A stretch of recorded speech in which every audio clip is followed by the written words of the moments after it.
I had prepared for a late-night bath, a habit I'd formed to unwind after hours of writing. The warm water was a comfort, a respite from the creeping chill of the house. But that night, as I turned the faucet, something was amiss. The water that pulled in the bathtub wasn't the usual clear liquid, but an inky black, like a dark abyss opening before me. My first instinct was to recoil, but curiosity quickly replaced my initial fear. The water was strangely mesmerizing, its surface a mirror to another world, a world that seemed to exist just beyond my reach. It was not just black. It was alive, shifting, whispering secrets and ripples. I stood there, transfixed, as images began to coalesce on the watery canvas.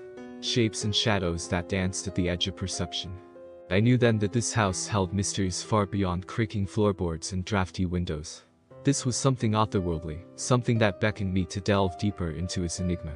And I, in my naive curiosity, was all too willing to answer its call. The next morning, I awoke with the image of the black water etched in my mind. The sun streamed through the dusty windows, casting a warm glow that seemed at odds with the night's eerie events. I half expected the bathtub to be stained with the remnants of darkness, but it was as pristine as ever, as if the abyssal encounter had been a figment of my imagination. But I couldn't shake off the feeling that what I had seen was real, a hidden layer of reality that had briefly unveiled itself to me. That evening, as the sky painted itself with the hues of dusk, I found myself drawn back to the bathroom, a mix of apprehension and anticipation churning in my gut. I turned the faucet again, half expecting the ordinary, half hoping for the extraordinary. The water obeyed, swirling into the tub, its color an unremarkable shade of clarity. But as I watched, it began to change, darkening into that now familiar blackness. This time, however, I was ready. I leaned closer, peering into the liquid abyss. The surface of the water was like a liquid mirror, reflecting a world that was both alien and hauntingly beautiful.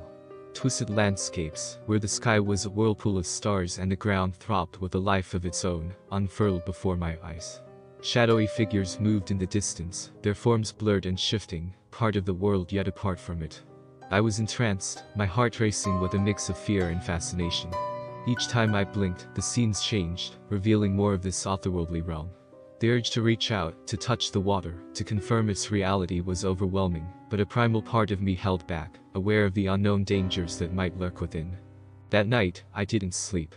Instead, I scoured the internet and local archives for any clue about the house's history.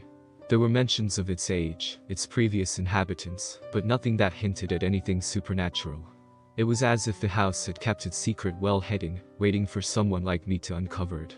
As the days turned into weeks, my life became a cycle of writing and waiting for nightfall, when I would once again witness the Blackwater's revelations.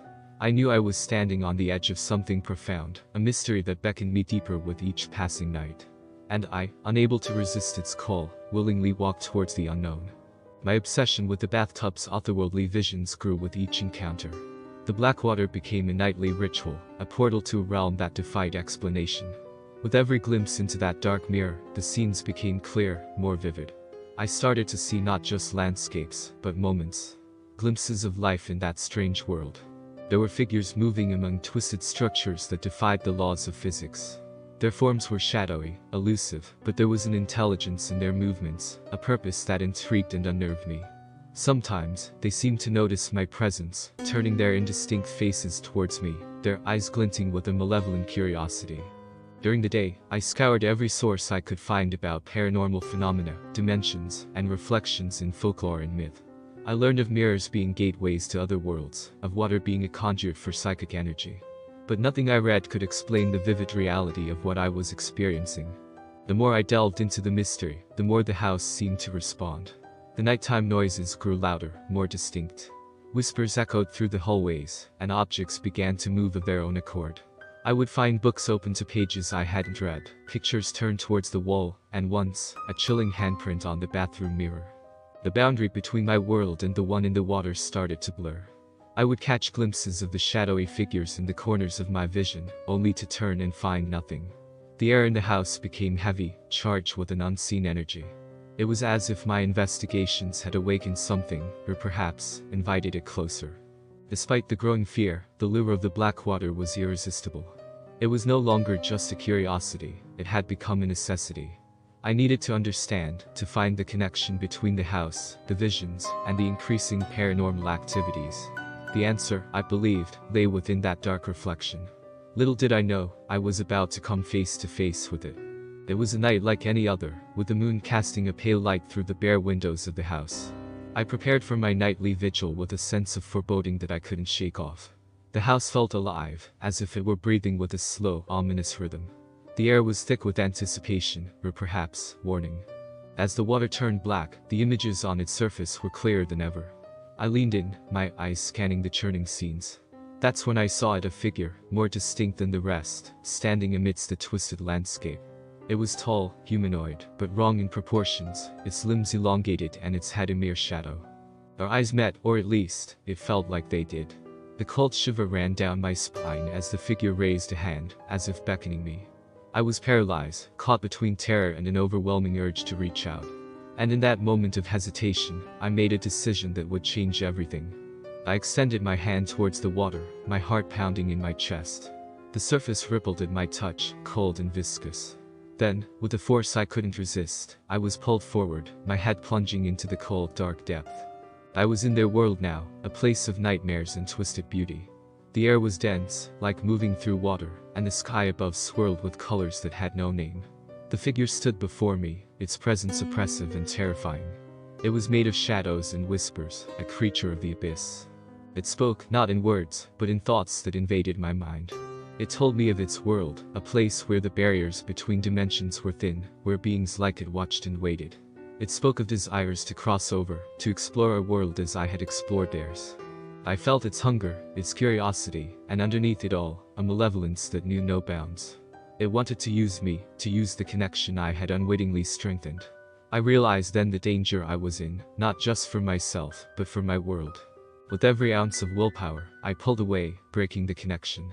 I gasped for air, my head emerging from the water, back in the safety of my bathroom. But the house was no longer safe. The entity had tasted our reality, and it hungered for more. The following days were a blur of fear and urgency. The paranormal activities in the house escalated, no longer just whispers and moving objects, but shadows that lurked in every corner, watching, waiting. I knew I had to leave, to break the connection I had so carelessly forged.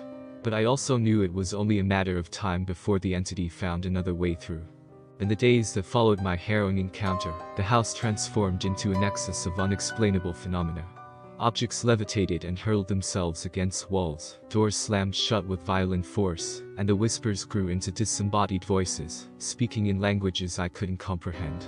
I packed my belongings, my hands trembling with every item I stowed away.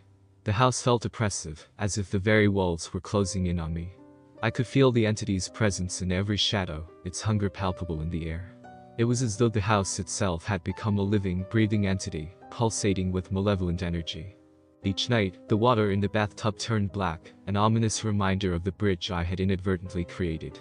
The entity, through that inky portal, showed me visions, promises, or threats, I couldn't tell. It depicted scenes of its world merging with ours, the two realities intertwining in a chaotic symphony. Despite the terror, a part of me was tempted to understand more, to delve deeper into this connection. But the greater part of me screamed to flee, to escape the nightmare that I had unleashed. I realized then the true cost of my curiosity, the danger of peering into the unknown without understanding the consequences. As I prepared to leave, the disturbances reached a crescendo. The air crackled with energy, and the shadows seemed to stretch and reach towards me, as if trying to keep me within the house. I heard my name whispered from corners and crevices, a chorus of voices that were neither human nor kind. On my last night in the house, I stood before the bathtub, watching the water turn black for the final time.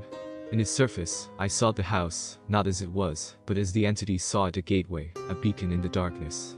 The vision was a warning, or perhaps an invitation, a final entreaty to stay and explore the depths of this dark connection. With a heavy heart and a mind clouded with fear, I turned away from the abyssal reflections, from the house that had become a prison of my own making. I stepped out into the night, the air crisp and clear, a stark contrast to the suffocating atmosphere I had left behind. Driving away, I watched the house recede into the distance, its windows dark and foreboding. The weight of what I had experienced hung over me, a reminder of the thin veil between our world and the unknown. As the house disappeared from view, I couldn't shake the feeling that this wasn't the end, that the entity was still out there, watching and waiting.